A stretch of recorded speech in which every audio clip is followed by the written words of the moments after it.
with that out of the way, we can go right ahead and go into the first segment. Now, honestly, um, I'm sure you guys are probably saying to yourself, but wait a minute, didn't Kemba Walker retire?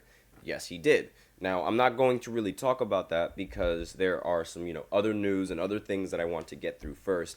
And then tomorrow, then I'll go ahead and go over uh, Kemba Walker retiring. And really, like, the reason why I'm not really covering Kemba Walker retiring is because I want to try and accurately, give like portray Kemba Walker's season, right? And his career in the NBA because I feel like if I don't do that, that is going to be incredibly disrespectful because while he might not be very respected in the NBA standpoint, as in like he hasn't really done much in the NBA, he did a lot, and I can't really say that he hasn't done much in the NBA because he was a phenomenal player, but he didn't win anything major, I guess you could say. But in college, that's a completely different story. So that's why I want to make sure that I grasp all of Kemba Walker's career as opposed to just his NBA career.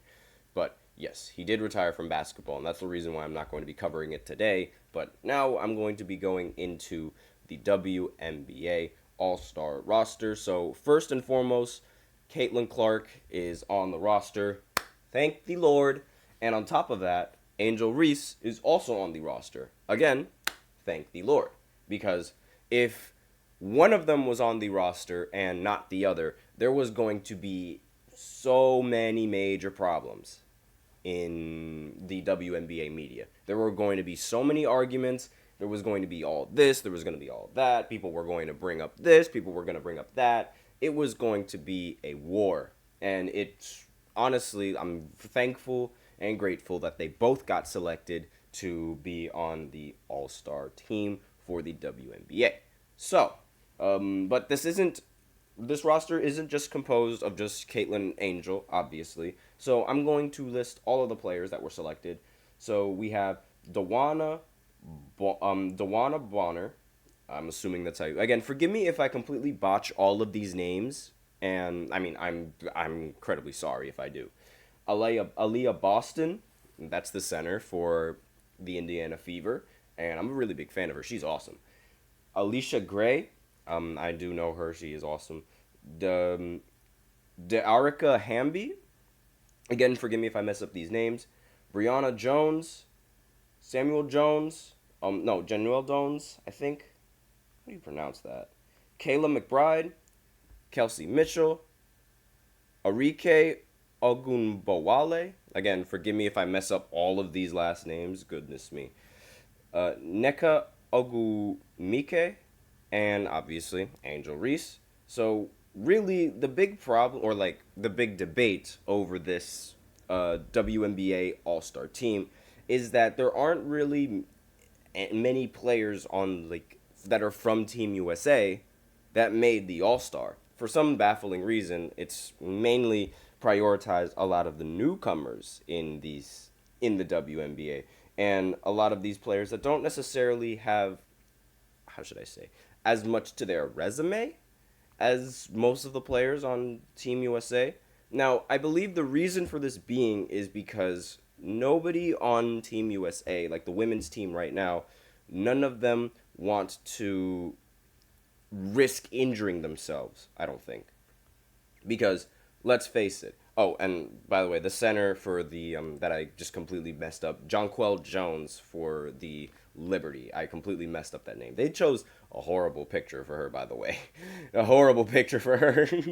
But aside from that, I don't really think that Team USA, the women's team for Team USA, I don't believe that they want to risk injuring themselves in the All-Star game. We see this all the time in the NBA, how I remember seeing it with LeBron James when he was playing in the All-Star game. He only played like around, I'd say maybe 10 minutes, and everybody else played way more minutes. Him and Anthony Davis didn't really play that much because they did not want to run the risk of getting injured. But as I'm going to list off Team USA's roster just so you guys can remember. It's completely different from the All-Star team. So there is, let me just go ahead and put it up. Nafisa Collier, Kalia Copper. Again, forgive me if I mess up all of these last names. Chelsea Gray, Brittany Griner, Sabrina Ionescu, Jewel Lloyd, Kelsey Plume. And if you guys don't understand why I'm not a big fan of Kelsey Plume, it's because I'm a Giants fan. Tight end for the Giants used to be dating Kelsey Plume. They broke up, and all of a sudden, Darren Waller, who was the tight end, retires. So that's my reasoning for just disliking her. Completely, nothing has nothing to do with her game. Just don't like her. Just don't. Brenna Stewart, I like her. She plays for the Liberty. She's fantastic.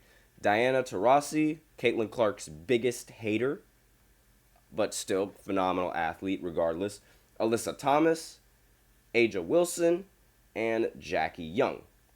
Now, the reason why I call Diana Taurasi's Caitlin's biggest hater was because she was the first WNBA athlete that, I'm sorry, like, her opinion on Caitlin, I think it's incredibly harsh. I understand you've done a lot to the game and you feel like you should be respected, but that's not how you're supposed to treat these rookies. You're supposed to elevate them. You don't see Giannis Antetokounmpo being jealous that Victor Wembanyama is taller than him and was getting all this attention. You never saw that from any of those NBA athletes, which is why I'm not a really big fan of some of these WNBA athletes that just don't like Caitlyn. Like I really want to be fans of them, but they just rub me the wrong way. And you guys might be like, "Oh, well, I mean, obviously they're going to be disrespectful towards Caitlyn." Yes, I understand. On the court is completely different. In the media, you have to give those kinds of players the respect that they need. And I understand Caitlyn hasn't really done much in the WNBA aside from breaking records. I'm just gonna point that out there, but it's it doesn't make any sense to me. It genuinely doesn't. I don't understand how NBA athletes, they can elevate all of these rookies and say that these rookies are going to be phenomenal, they're going to be great, but the WNBA players can't do that, especially when they're drawing the attention that you guys they desperately needed. But I digress. So this entire roster completely different than the All-Star roster, and the All-Star voting in this as well was incredibly lopsided. Obviously, Caitlin Clark led in every single All-Star in terms of voting. Like, everybody voted for Caitlyn to be on the All-Star. Who wouldn't? And it seems more of a popularity contest for the All-Star, as usual, I guess you could say, as opposed to who is actually better. And who knows? Maybe the people who selected the WNBA All-Star team, maybe this was sort of done on purpose because, again, they don't want to run the risk of injuring any of their key players on Team USA, because Team USA, they do need to win that gold medal. The women, I definitely think that they will win that gold medal. I have a feeling that Brittany Griner is going to have a huge revenge game against Russia if Russia qualifies for the Olympics. If you know, you know. And I really think that all of these players, obviously, Sabrina Ionescu, she should definitely be an All-Star. And I feel like same thing with Brenna Stewart. All of these players, they deserve to be All-Stars, but I would much rather as a player, as an analyst, things like that, I would much rather play in the Olympics than play in the All-Star game. I think I speak for everybody when I say this. And honestly, maybe the timing will interfere. Like, maybe the All-Star game was going to interfere with the schedule for Team USA. Who knows what it is? But that's sort of I think, in my opinion, that's really the real reason why a lot of these female athletes were chosen. Aside from Caitlyn and Angel Reese, who were going to make the All-Star team regardless. In fact, you know what? Let's talk a little bit about both of them. So, Caitlyn, obviously, we know she is breaking countless of records, but Angel is also on a roll as well. She has 11 double-doubles in a row, the most in WNBA history.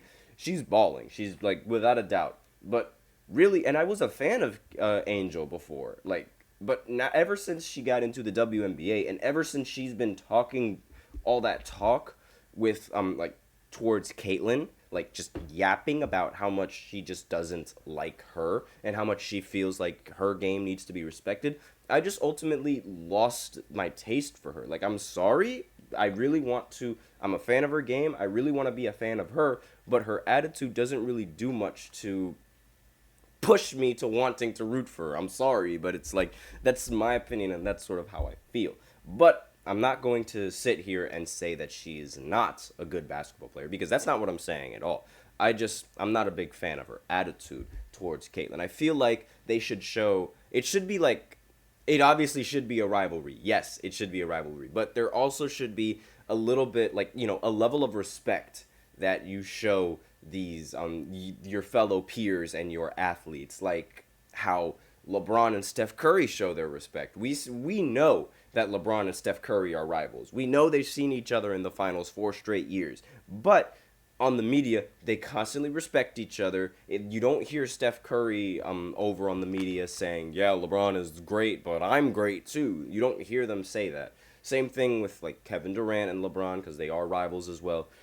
And even back in the day, Larry Bird and Magic Johnson, even they were rivals since the college days. And even then, you still hear them praising each other. And even when Larry Bird was up against Michael Jordan in the playoffs, they were giving Michael Jordan, who was relatively new to the league at the time, only his second year,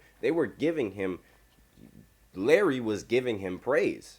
Like, genuinely giving him praise. So, granted, they might not have...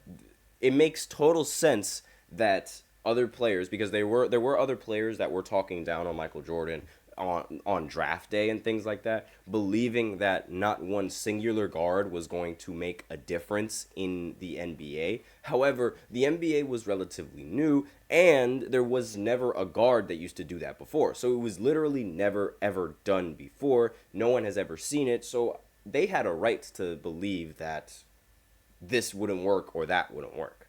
And again, they showed a level of respect once Michael Jordan got in the league, and I feel like that's not in the WNBA, and I'm just not a big fan of it whatsoever. But that is all I have for you on this first segment. So now we will go ahead and go into the second segment, where we pivot back to the NBA and talk about LeBron James and how he decides to sign a max and how this completely messes up the Lakers. So I will be right back after this short break. Be sure to stay tuned. I feel like I'm losing my mind. Is everybody in the world blind? Please, Lord, give me a sign, a sign. I feel like I'm losing my mind. Is everybody in the world blind? Please, Lord, give me a sign, a sign. I wanna be the greatest. Everybody on the fake shit. I look around and feel like everybody is the fakest. I make this every day and I'm impatient, hoping one day I blow up from the basement. Statement, the top is so vacant. I don't hear shit that I think is amazing. Waiting for my day when I'm playing sold out shows for 1,000 faces. Hey, give me that crown. Get in my way and to be put down. It ain't your place, all this my town. If I want that shit, then I'll get it right now. I'm losing it, the noose it fits. Some losing shit, a stupid myth. You choose to live or choose to dip. You choose to fight or lose your grip and lose a gift. I feel like I'm losing my mind. Is everybody in the world blind? Please, Lord, give me a sign, a sign. I feel like I'm losing my mind. Is everybody in the